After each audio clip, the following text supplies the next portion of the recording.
My name is Kayden Elise Hart. My childhood was a series of invisible moments. Birthdays where I blew out candles silently, hoping someone would notice the ache behind my eyes. School plays where I scanned the audience for faces that never showed. Dinner tables where praises flowed generously, but never toward my seat. Taylor, my younger sister, was always the center of our universe. From the moment she was born, she carried something special, an invisible glow my parents seemed eternally drawn to. Her first steps were recorded on videotape. Mine were vaguely remembered. Her laughter echoed through family dinners. My words often went unheard.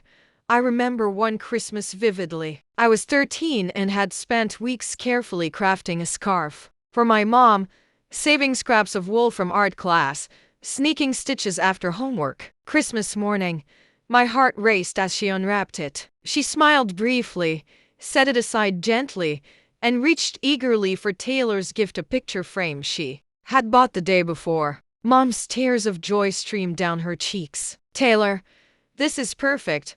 I felt the scarf's rough edges under my fingertips, the imperfect knitting a mirror to my unraveling hope. In school, Taylor was crowned cheer captain. Every game ended with flowers and applause. Even when her grades slipped, my parents would shrug it off, saying, "School isn't everything." Yet, the nights I struggled over homework, fighting exhaustion after shifts, washing dishes at the local diner, their silence spoke louder than words. "Kayden, grades matter," my father would say whenever I brought home anything less than perfection. "You have to set an example for your sister." Somehow, despite setting examples every day showing resilience, determination, hard work, I was still invisible. Taylor dropped out of college after her freshman year, and somehow that, too, was celebrated. "She's finding herself," my parents explained at family dinners, applauding her bravery as if quitting were heroic. Meanwhile,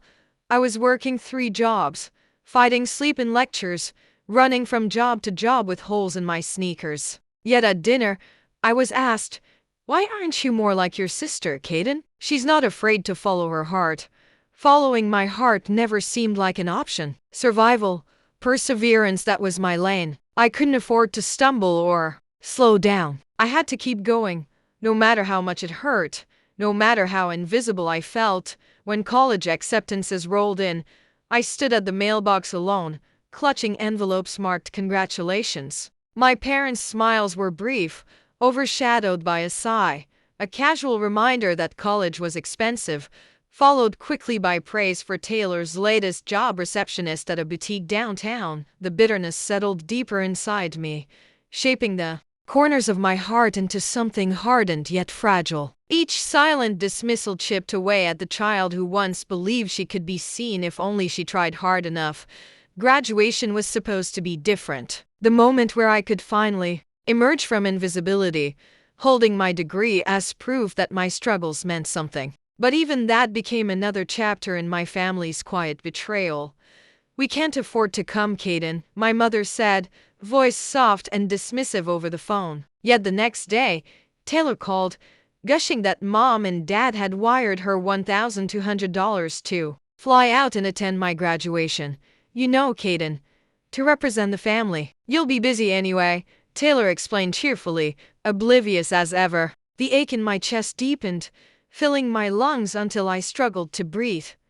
"Let's not make everything about money, Kayden," Mom whispered when I finally found the strength to ask why. Yet money had always defined the gaps between us, a measure of worth I constantly failed to meet. So I prepared myself to graduate alone, invisible once again. I didn't beg them to come, not this time. I had begged enough over the years, cried enough into silent nights to fill a lifetime, but even in my quiet, stubborn resolve, I secretly hoped they would surprise me, that just once, they'd choose to see me clearly. And as I sat, heart pounding in a stadium filled with laughter and cheers, searching desperately for familiar faces, my breath caught in my throat. The seats reserved for family were empty, and I realized then, painfully and powerfully, that even in my brightest moments, I was still the invisible child. I used to think if I just worked hard enough, someone would eventually notice. I believed that showing up day after day, Sleepless night after sleepless night would somehow earn me love. Or at the very least, acknowledgement. But love, I've learned, doesn't always come when you earn it. Not in my house. Especially not for me. College wasn't just a milestone for me. It was a battleground. My days started before sunrise, in a half-lit kitchen making instant coffee and half-stale toast, slipping out the door quietly so I wouldn't disturb anyone else's sleep. I walked 2 miles to campus, even in the snow, because I couldn't justify spending money on the bus. Not when my books cost more than I made in a week. Bam, I was in class, pretending my notes weren't smudged with tears from the night before. I studied during lunch breaks, worked shifts at the bookstore, then clocked in for another job at the cafe across town. Sometimes I'd fall asleep on the bathroom floor between shifts. Sometimes I'd eat leftover muffins because I couldn't afford groceries that week. I never told anyone. Not my professors. Not my friends. Certainly not my parents. They were too busy planning trips to visit Taylor in different cities, her short-lived adventures, each one treated like an epic. When I called once to say I got an A in a brutal class, my mom said, "That's great. Taylor's thinking about opening a jewelry shop. Isn't that cute?" I learned to stop sharing. I learned to cheer for myself. The library became my sanctuary. I curled up with textbooks and whispered prayers into the silence, hoping the pages would carry me out of this life. The security guard once offered me his jacket when I stayed until a.m. in a thin hoodie. That meant more than anything my family ever said to me. I worked holidays. I missed birthdays. I spent Christmas alone one year because I couldn't afford the flight home, and no one offered to help. No one noticed I wasn't there until Taylor posted a family photo and someone asked in the comments, "Where's Kayden?" The comment had no replies.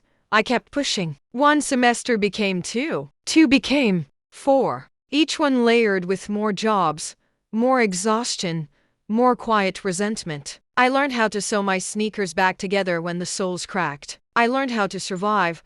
I thought graduation would be the moment where all of it came together. I imagined my parents crying in the crowd, finally seeing what I'd built out of nothing. I dreamed of the proud hug, the congratulations, the maybe even, "We're sorry we didn't see it sooner." But then I got the call. "Kayden," Mom said, her voice too casual, "we won't be able to make it out there. Flights are just too expensive." I remember sitting on my dorm bed, clutching my phone, staring at the ceiling, trying not to let the silence swallow me. "It's okay." I lied. "I understand." The next day, Taylor texted me a selfie of her in sunglasses at the airport. "Guess who's flying in to represent the fam?" My heart clenched. I stared at the photo until it blurred. My sister, grinning on her fully funded trip to my graduation. A trip my parents said they couldn't afford for themselves. They gave her $1,200. I did the math. That was 3 months of groceries, 2 semesters of used books, rent. I stared at the number until it became a symbol of everything I already knew but didn't want to believe. I wasn't worth it to them. I kept thinking maybe they'd surprise me. Maybe they were lying, and they'd walk into the stadium with proud smiles and a handmade sign. Maybe Taylor was the distraction before the big reveal. But when graduation day came, my name was the only one written on the card. And the crowd, full of strangers. The only eyes that searched for me were the ones on cameras. The only cheers from people who didn't know how much it cost me to sit in that seat. I had sacrificed everything to get there. And they didn't even come.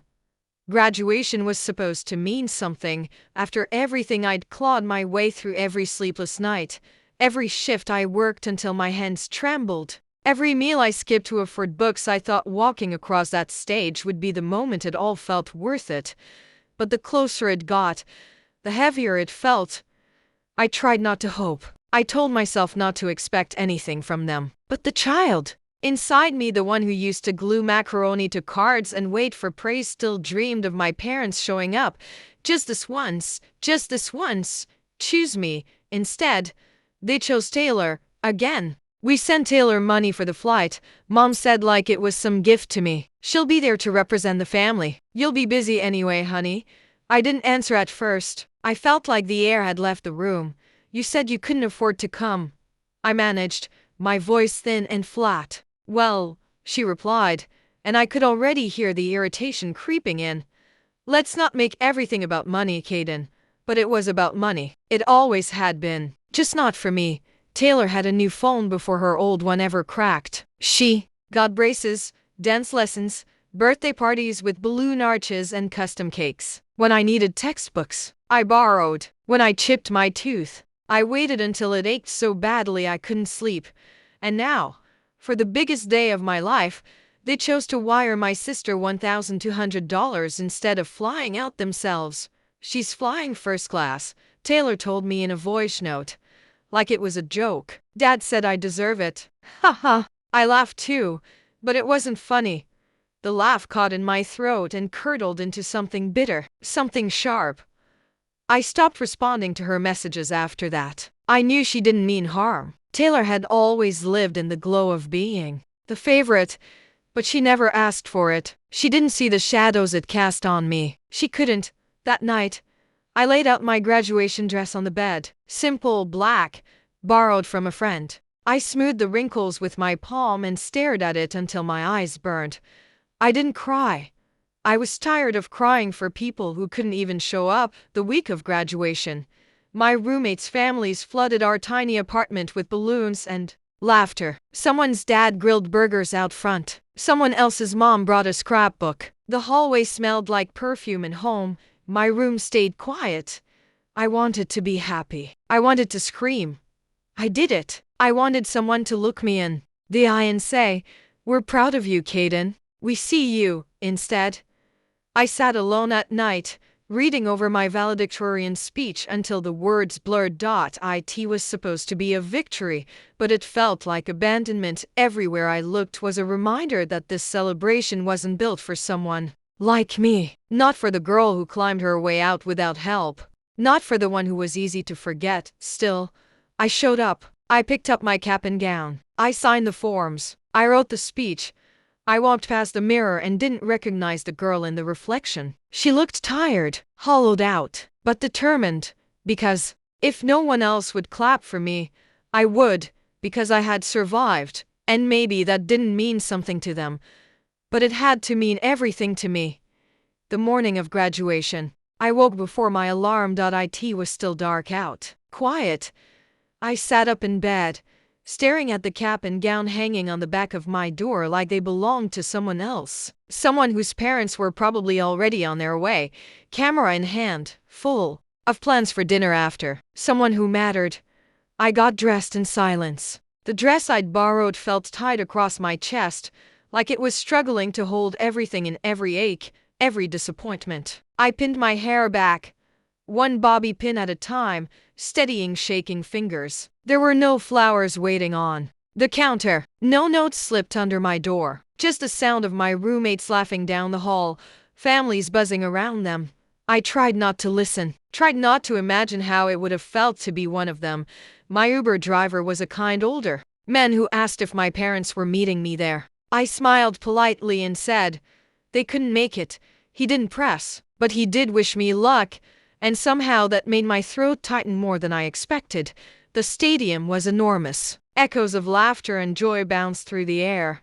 The sky, too blue to feel real. Rows of families waved signs and held bouquets. Students beamed into camera flashes. I scanned the crowd, even though I told myself I wouldn't.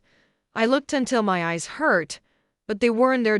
No mom, no dad, no sister in a bright dress waving from the bleachers. Just strangers. Rows and rows of strangers cheering for someone else's kid. I took my seat on the field, heart thudding so loudly it drowned out the opening remarks. My name was on the program. My speech printed and folded in my pocket. But all I could think about was the empty seats I had reserved. Just in case, I kept turning my head, half expecting them to come running in, breathless and late, whispering, "Apologies." They didn't. I should have been used to this by now. But the truth is, it never hurts less. You just get better at hiding the bruise. One of my professors walked by and squeezed my shoulder. "You made it, Kayden, all on your own." And something about the way she said it, like it was a badge of honor, not a wound, made me sit up a little straighter. Still, my hands trembled as they called the first names. The sun beat down on us. The crowd clapped endlessly. I clapped too, for everyone around me. I smiled when the cameras panned, but inside, I was holding myself together with a thread. Then the chancellor approached the podium. He cleared his throat, and the stadium hushed. Each year, we honor a graduate who has demonstrated extraordinary resilience in the face of hardship, he began. This year, we award a full-ride law fellowship, funded by our university and esteemed partners, to a student who embodies grit, grace, and quiet strength. My ears rang.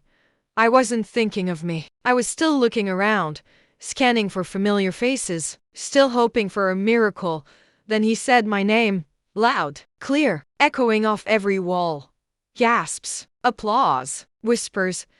I stood up slowly, heart in my throat. The cameras turned, and just as I took my first step toward the stage, I saw them, late, out of breath. My parents, holding a bouquet, looking around. Not at me, not yet. They were looking for Taylor, but she wasn't there. I was. I climbed the stairs, my name still being clapped for. I looked out over the crowd, scanning one last time, and that's when they saw me. Their faces froze, eyes locked with mine. And for the first time, I didn't smile to make them comfortable. I didn't wave. I didn't shrink. I just stood there, in my borrowed dress and borrowed strength, holding the weight of every invisible year. And I let them see exactly who they had overlooked. They called my name like it meant something, like it had weight. Kayden Elise Hart, the chancellor said again, drawing out each syllable as though it belonged in gold letters. The applause didn't stop. The sun didn't feel as harsh anymore. The ache in my chest loosened. My hands stopped trembling. I stepped up to the microphone and unfolded my speech. The paper was warm from my pocket, the edges soft from being held too tight. I looked out over the crowd and saw the blur of people on their feet, faces I didn't know, but who somehow looked proud of me. The camera light blinked red, the stage lights shimmered, and in the corner of my eye there they were, my parents, frozen at the edge of the crowd, bouquet still clutched tightly. Taylor wasn't beside them, just them alone, blinking up at me in disbelief. I held their gaze for a second. Then I looked away. I cleared my throat and began to speak. I want to thank the people who didn't make it here today, I said, because sometimes the absence of love teaches you how to build it for yourself. The crowd quieted. You could hear the wind moving through the open air. I spent the last 4 years learning how to carry things that were never mine to carry. I worked. I studied. I failed. I tried again. I did it with holes in my shoes and doubt in my chest. But I did it. I paused, letting the words hang there. This moment doesn't erase the struggle. It doesn't rewrite what I went through. But it proves something I once didn't believe, that I am worthy of more, of better, of everything they told me I shouldn't expect. I didn't cry. Not until I stepped away from the podium and someone, an advisor I barely knew, wrapped me in a tight hug and whispered, "I'm proud of you." It broke something open. The little girl inside me, the one who used to stand at the edge of rooms hoping someone would see her, finally felt seen. I walked off the stage into a tide of congratulations. Strangers shook my hand. Students nodded at me with knowing smiles. One girl said, "Thank you for saying that. I needed to hear it."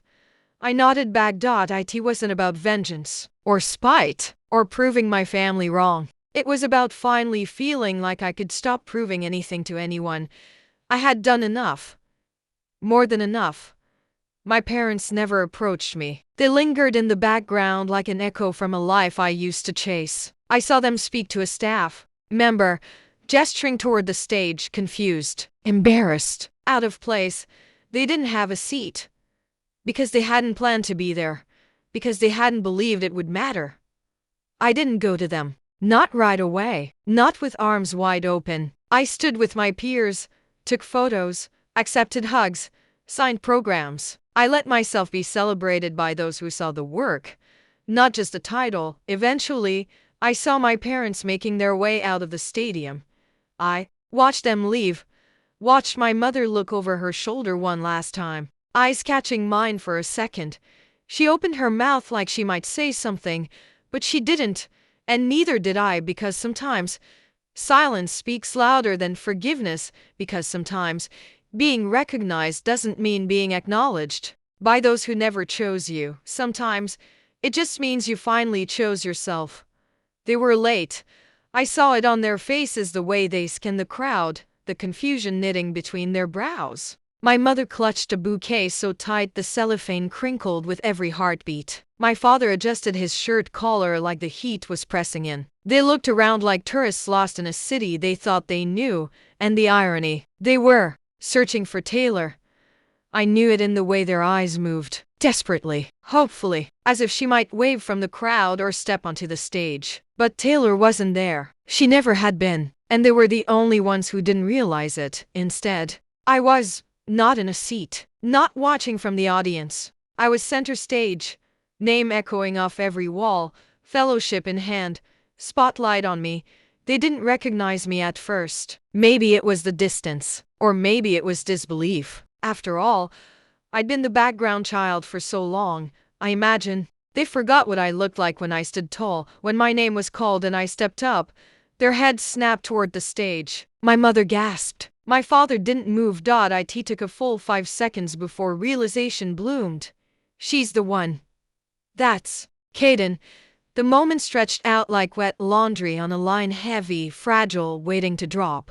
They stood in the aisle, bouquet useless in my mother's arms, nothing to say, nowhere to go. People clapped all around them. A stranger bumped my father's shoulder and said, "She's amazing, huh?" He nodded slowly, lips pressed thin. I didn't acknowledge them. I stood tall in the center of the stage, blinking into the brightness, letting the applause wash over me like ocean waves. For once, I didn't dim myself to make them feel better. I didn't shrink to fit their expectations.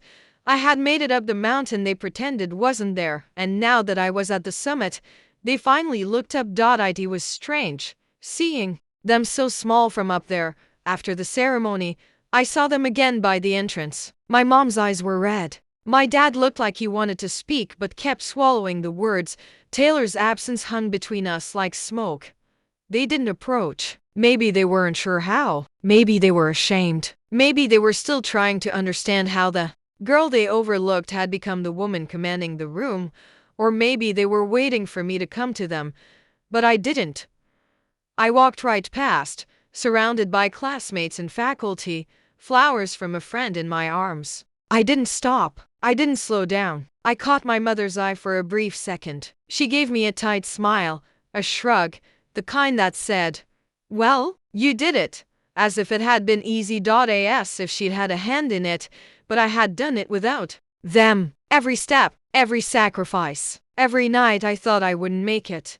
And now, here they were, late, with flowers not meant for me, hoping to cheer for someone who never arrived, never needed it, never earned it. They had spent my entire life choosing Taylor. But on the day that counted, Taylor didn't show. I did. I walked away, the sound of their hesitation behind me like fading echoes in a long hallway. For the first time in my life, I didn't wonder what they were thinking. I didn't wait for them to catch up, because I finally understood. They were not late to my graduation. They were late to my life. And I had no intention of waiting anymore. It happened in a breath. I was standing at the edge of the reception, a small cup of sparkling cider in my hand, when I felt it. A shift, a tension threading through the air, pulling me backward like gravity had teeth. I turned. There they were.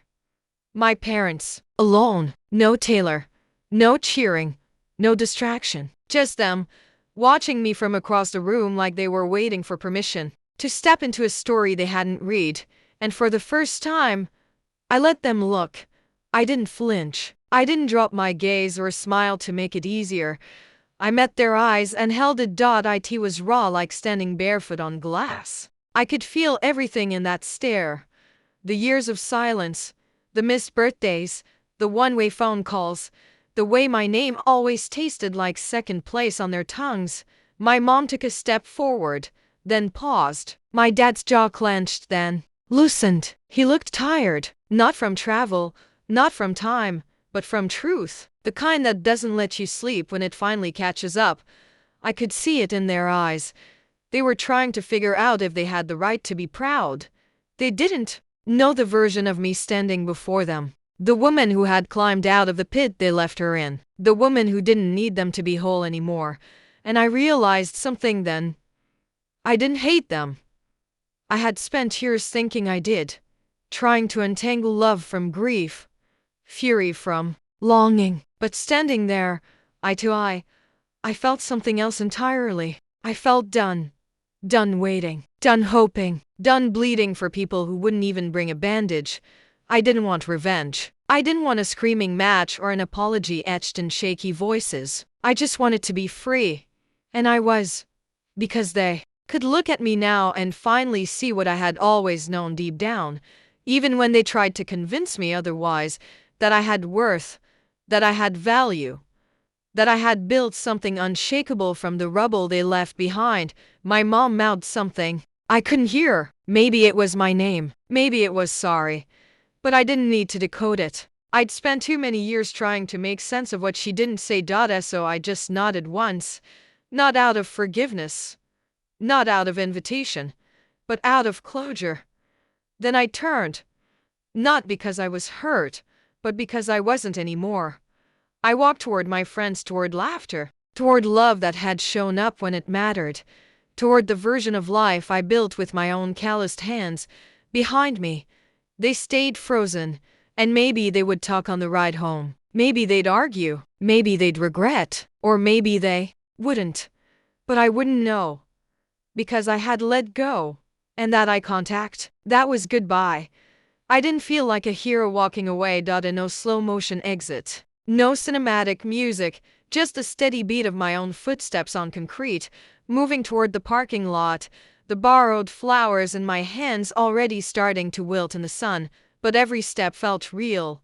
I passed the balloon arches, the photo booths, the families holding each other like trophies. My classmates posed for pictures wrapped in pride.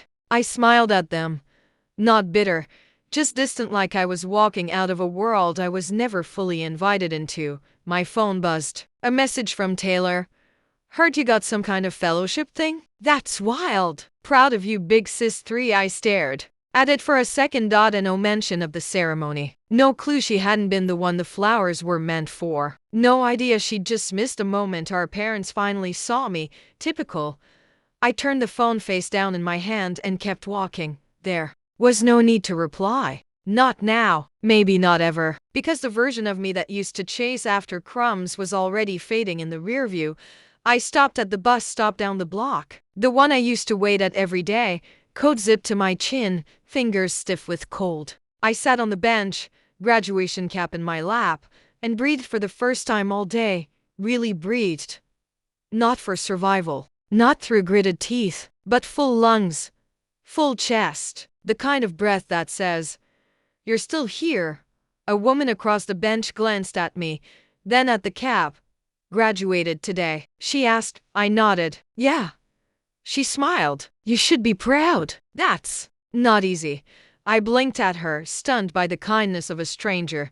"Thanks," I said softly. "I am." And I meant it. It didn't matter that the people I once needed most hadn't clapped for me. It didn't matter that they brought flowers for the wrong child. What mattered was that I stood on that stage anyway. That I looked them in the eye. That I walked away. Not to punish them, but to free myself. Because there's something sacred about choosing yourself. About deciding you are no longer available for abandonment. About refusing to keep your arms open for people who always arrive empty-handed. I sat on that bench long after the ceremony ended. The city buzzed around me, cars passing, kids running, past in little caps from some daycare graduation. Life kept moving, but for once, I wasn't rushing to catch up. I was still, steady enough. A girl walked by with a balloon and said, "Happy graduation," like it was the most obvious thing in the world. And I smiled. "Thanks," I said. "It really is." The day after graduation, I woke up to sunlight instead of an alarm. And no shift to clock into. No paper to write. Just silence, stillness, and for the first time in years, I didn't feel behind. I made oatmeal and ate it slow, watching steam curl in the air like smoke off a battlefield finally cleared. My body ached in strange places, shoulders, back, jaw, but it felt different. Not exhaustion, more like the kind of soreness that comes after a long climb. Earned, honorable. I looked around my apartment, still half packed, the walls bare. Tomorrow, I'd be moving across the country to start the law fellowship. A full ride, full time, full circle moment. I still couldn't believe it. I had no furniture waiting, no plan beyond the address I scribbled on a post-it. But I wasn't afraid. I had done harder things with less. The emails were already rolling in, congrats from professors, former employers, even classmates who had never looked twice at me in lecture halls. The university posted a clip from my speech. It had gone viral. People were resharing it with captions like "This is resilience" and "Someone give her a TED talk." I didn't know how to respond to it all, so I did not yet. I let it wash over me like warm water after a storm, but I saved the messages, not to prove anything, just to remember. Later that afternoon, I walked to the local thrift store to find a suitcase. Mine had ripped weeks ago and I hadn't planned to replace it. I found one with a broken zipper and a faded sticker on the side that said "Property of someone going somewhere." I bought it for $5. It felt right. When I got back, there was a letter in my mailbox. Handwritten. No return address. Inside, a card.